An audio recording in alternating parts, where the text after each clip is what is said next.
Very good evening, students. Contract of bailment and pledge.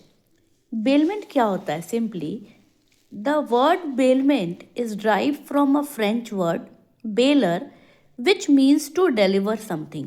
ठीक है, अगर हम bailment की बात करें तो according to section 148 of a Indian Contract Act, a bailment is the delivery of goods by one person to another for some purpose upon a contract that they shall, when the purpose is accomplished, be returned the goods or otherwise disposed of according to the direction of a person delivering them.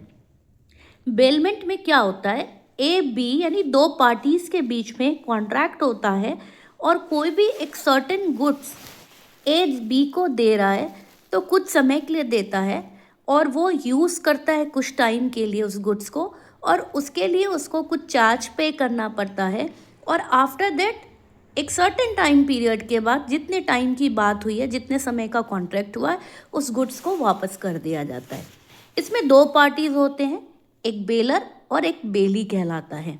Simply ये था आपका bailment. And when we talk about pledge, pledge क्या होता है?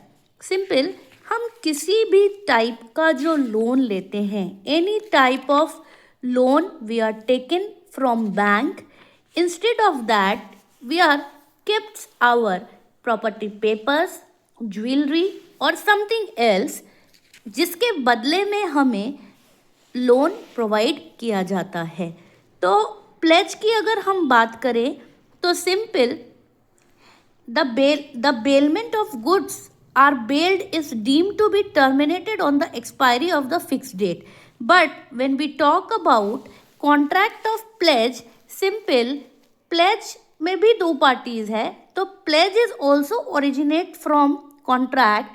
But when we talk about the definition of pledge, goods are kept as security for the payment of a debts or performance of a promise. यानी pledge का ये मतलब होता है कि आप किसी भी टाइप के गुड्स को रख के, प्रॉपर्टी के पेपर्स को रख के और किसी भी ऑर्नामेंट्स, ज्वेलरी है आपकी, उसको रख के किसी तरह का लोन लेते हो, दैट इज़ अ प्लेज, जिसको हम लोग हिंदी में गिरवी कहते हैं. ठीक है, तो ये बेसिक डिफरेंस है बेलमेंट और प्लेज में. वीडियो अच्छा लगा हो तो thanks for watching, share and subscribe my channel.